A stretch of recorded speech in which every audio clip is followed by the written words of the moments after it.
Hello. So today's January 1st. Happy New Year to everybody. And it's gonna be the week six of reading practice. So I'm doing Nietzsche and yeah, it's coming along. How do I sound? Maybe it's better than before. So every morning I practice for about like 30 minutes. Try to improve my mumbling because it was very. I have a very lazy mouth, so like it doesn't come out that well, and it's so hard to understand what I'm saying. So I'm trying to say more clearly now by practicing this. Okay, so hopefully we can see the progress week by week. Okay, so I've been reading the same passage over and over. What is noble? So it's gonna say noble, chapter 9. Every elevation of the type man has hitherto been the work of an aristocratic society, and so it will always be. A society believing in a long scale of gradations of rank and differences of worth among human beings, and requiring slavery in some form or other, without the pathos of distance, such as grows out of the incarnated differences of classes, out of the constant outlooking and downlooking of the ruling caste on subordinates and instruments, and out of their equally constant practice of obeying and commanding, of keeping down and keeping at the distance, that other more mysterious pathos could never have arisen. The longing for the ever new widening of distance within the soul itself, the formation of ever higher and higher, rarer, farther, more extended, more comprehensive states. In short, just the elevation of the type man. Comprehensive states, in short, I repeated myself, of the type man, the continued self-surmounting of man, to use a moral formula in a supermoral sense. To be sure, one must not resign oneself to any humanitarian illusions about the history of the origin of an aristocratic society. That is to say, the preliminary condition for the elevation of the type man. The truth is hard. Let us acknowledge unprejudicedly how every higher civilization hitherto has originated. Man with a still nature Men with a still natural nature, barbarians in every terrible sense of the word, men of prey, still in possession of unbroken strength of will and desire for power, threw themselves upon weaker, more moral, more peaceful races, perhaps trading or cattle rearing communities, or upon old mellow civilizations in which the final vital force was flickering out in brilliant fireworks of wit and depravity. At the commencement, the noble caste was always the barbarian caste. Their superiority did not consist first of all in their physical but in their psychical power. They were more complete men, which at every point also implies the same as more complete beasts. 258. Corruption as the indication that anarchy threatens to break out among the instincts, and that the foundation of the emotions called life is conversed, is something radically different according to the organization in which it manifests itself. When, for instance, an aristocracy like that of France at the beginning of the Revolution flung away its privileges with sublime disgust and sacrificed itself to an excess of its moral sentiments, it was corruption. It was really only the closing act of the corruption which had existed for centuries, by virtue of which that aristocracy had abdicated step by step its lowly prerogatives and lowered itself to a function of royalty, in the end, even to its decoration and parade dress. The essential thing, however, in a good and healthy aristocracy is that it should not regard itself as a function either of the kingship or the commonwealth, but as the significance and highest justification thereof, that it should therefore accept with a good conscience the sacrifice of a legion of individuals who for its sake must be suppressed and reduced to imperfect men, to slaves and instruments. Its fundamental belief must be precisely that society is not allowed to exist for its own sake, but only as a foundation and scaffolding by means of which a select class of beings may be able to elevate themselves to their higher duties and in general to a higher existence, like those sun-seeking climbing plants in Java. They are called Sipomatador, which encircle an oak so long and so often with their arms, until at last high above it, but supported by it, they can unfold their tops in the open light and exhibit their happiness. 259. To refrain mutually from injury, from violence, from exploitation, and put one's will on a par with that of others. This may result in a certain rough sense in good conduct among individuals when the necessary conditions are given, namely the actual similarity of the individuals in amount of force and degree of worth and their correlation within one organization. As soon, however, as one wished to take these principles more generally, and if possible, even as the fundamental principle of society, it would immediately disclose what it really is, namely a will to the denial of life, a principle of dissolution and decay. Here one must think profoundly to the very basis and resist all sentimental weakness. Life itself as is essentially appropriation, injury, conquest of the strange and weak, suppression, severity, obtrusion of peculiar forms, incorporation, and at the least putting in mildest exploitation. But why should one forever use precisely these words on which for ages a disparaging purpose has been stamped? Even the organization within which, as was previously supposed, the individuals treat each other as equal, it takes place in every healthy aristocracy must itself, if it be a living and not a dying organization, do all that towards other bodies which the individuals within it refrain from doing to each other. It will have to be incarnated will to power. It will endeavor to grow, to gain ground, attract to itself, and acquire ascendancy, not owing to any morality or immorality, but because it lives, and because life is precisely will to power. On no point, however, is the ordinary consciousness of Europeans more unwilling to be corrected than on this matter.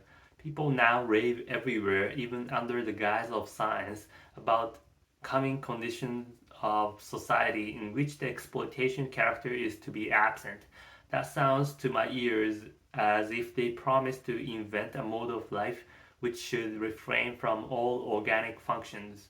Exploitation does not belong to a depraved or imperfect and primitive society. It belongs to the nature of the living being as a primary organic function. It is a consequence of the intrinsic will to power, which is precisely the will to life. Granting that as a theory, this is a novelty. As a reality, it is the fundamental fact of all history. Let us be so far honest towards ourselves. 260. In a tour through the many finer and coarser moralities which have hitherto prevailed or still prevail on the earth, I found certain traits recurring regularly together and connected with one another until finally two primary types revealed themselves to me, and a radical distinction was brought to light. There is master morality and slave morality. I would at once add, however, that in all higher and mixed civilization, there are also attempts at the reconciliation of the two moralities, but one finds still oftener the confusion and mutual misunderstandings of them. Indeed, sometimes their close just juxtaposition, even in the same man within one soul. The distractions of moral values have either originated in a ruling caste, pleasantly conscious of being different from the ruled, or among the ruled class, the slaves and dependents of all sorts. In the first case, when it is the rulers who determine the conception good, it is the exalted, proud disposition which is regarded as the distinguishing feature, and that which determines the order of rank. The noble type of man separates from himself the beings in whom the opposite of this exalted, proud disposition displays itself. He despises them. Let it at once be noted that in this first kind of morality, and the antithesis good and bad means practically the same as noble and despicable. The antithesis good and evil is of a different origin. The cowardly, the timid, the insignificant, and those thinking merely of narrow utility are despised.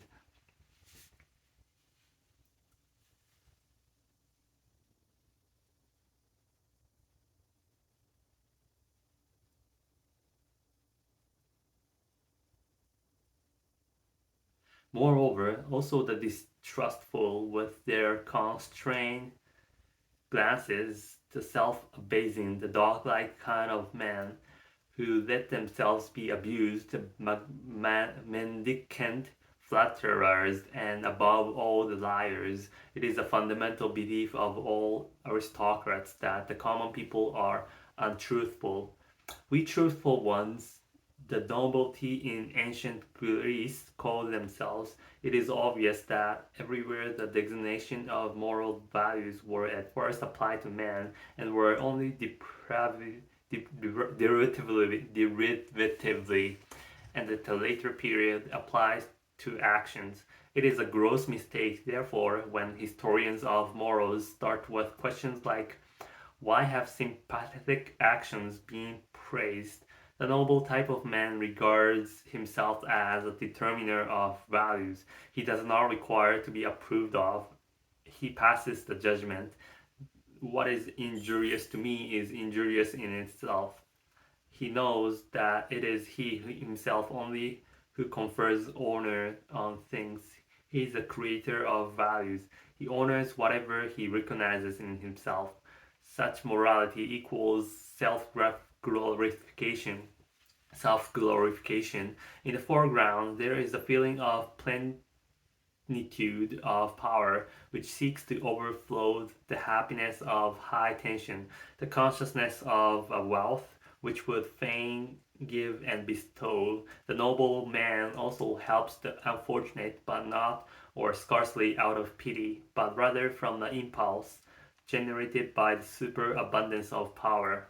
The noble man honors in himself the powerful one, him also who has power over himself, who knows how to speak and how to keep silence, who takes pleasure in subjecting himself to severity and hardness, and has reverence for all that is severe and hard. Wotan placed a hard heart in my breast, says an old Scandinavian saga. It is thus rightly expressed from the soul of a proud Viking.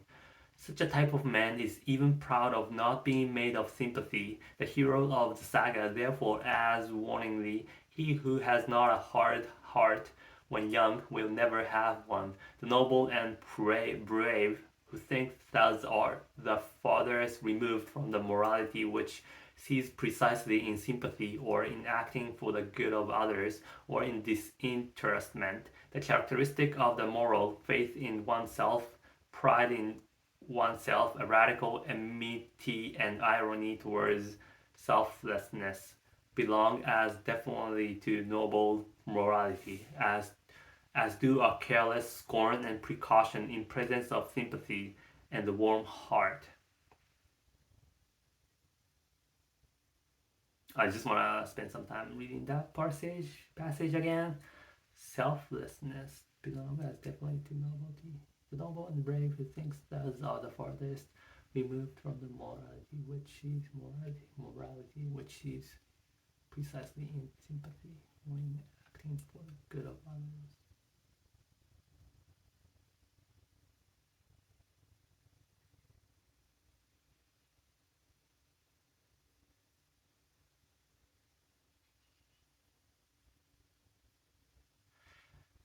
Yeah, pride in oneself is a morality of a noble.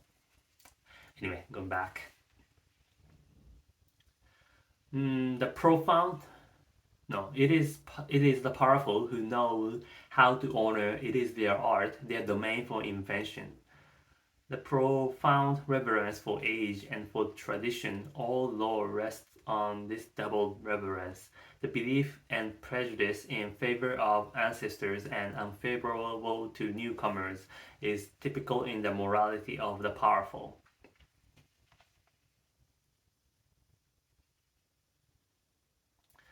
And if reversely, men of modern ideas believe almost instinctively in progress and the future and are more and more lacking in respectful old age, the ignoble origin of these ideas has complacently betrayed itself thereby. A morality of the ruling class, however, is more especially foreign and irritating to present day taste in the sternness of its principle that one has duties only to one's equals, that one may act towards beings of a lower rank, towards all that is foreign, just as seems good to one, or as the heart desires, and in any case, beyond good and evil.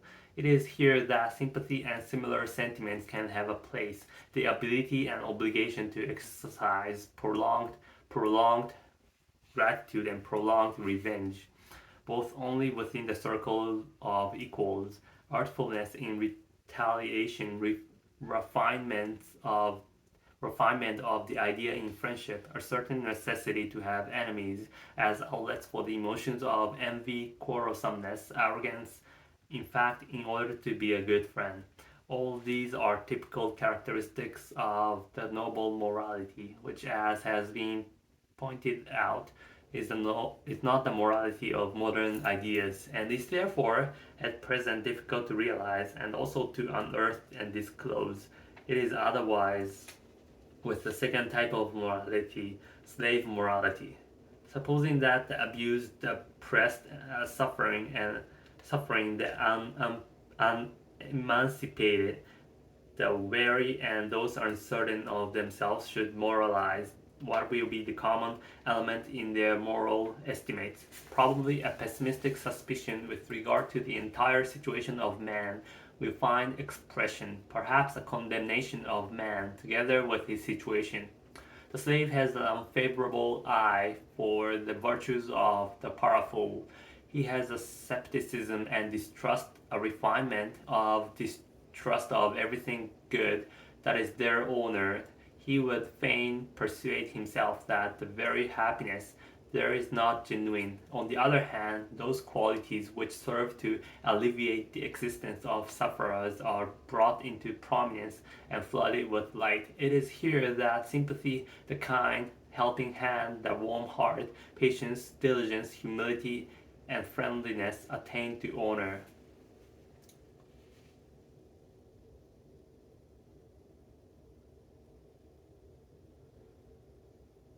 For here, these are the most useful qualities and almost the only means of supporting the burden of existence. Slave morality is essentially the morality of utility. Here is the seat of the origin of the famous antithesis good and evil. Power and dangerousness are assumed to reside in the evil, and a certain dreadfulness, subtlety, and strength which do not admit of being despised.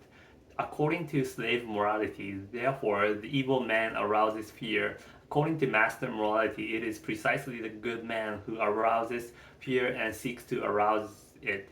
while the bad man is regarded as a despicable being. The contrast attains its maximum when, in accordance with the logical consequences of slave morality, a shade of depreciation, it may be slight and well-intentioned, at last attaches itself to the good man of this morality. Because according to the servile mode of thought, the good man must in any case be the safe man. He is good-natured, easily deceived, perhaps a little stupid, bon ham.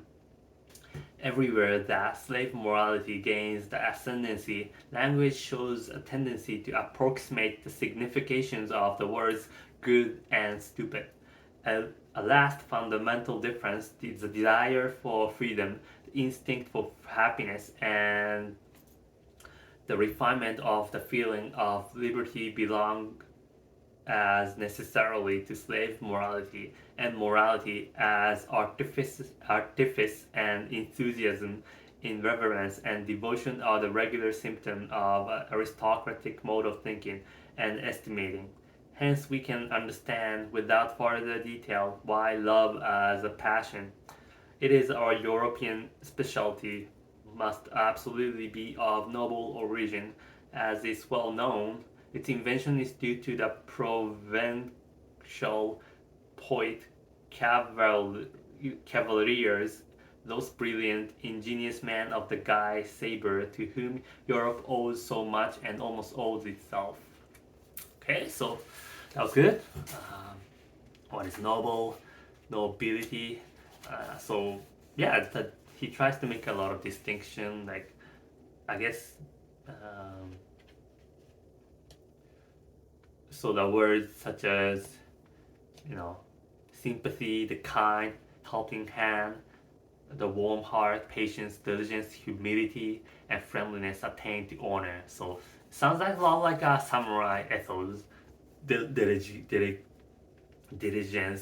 being patient. It's like a Naruto's motto. I think he says, ninja character nin means be patient in one of the famous chapters, and yeah, that apparently slave morality, according to Beyond Good and Evil. I guess it's more like good worker type of mentality. You need to be patient and then do what you're told to, whatever. So that seems like yeah. If you see as like an office worker as like being slave of capitalism, then that seems to fit well. Anyway, so that was week 6 of read practice. Okay, Beyond Good and Evil. Bye.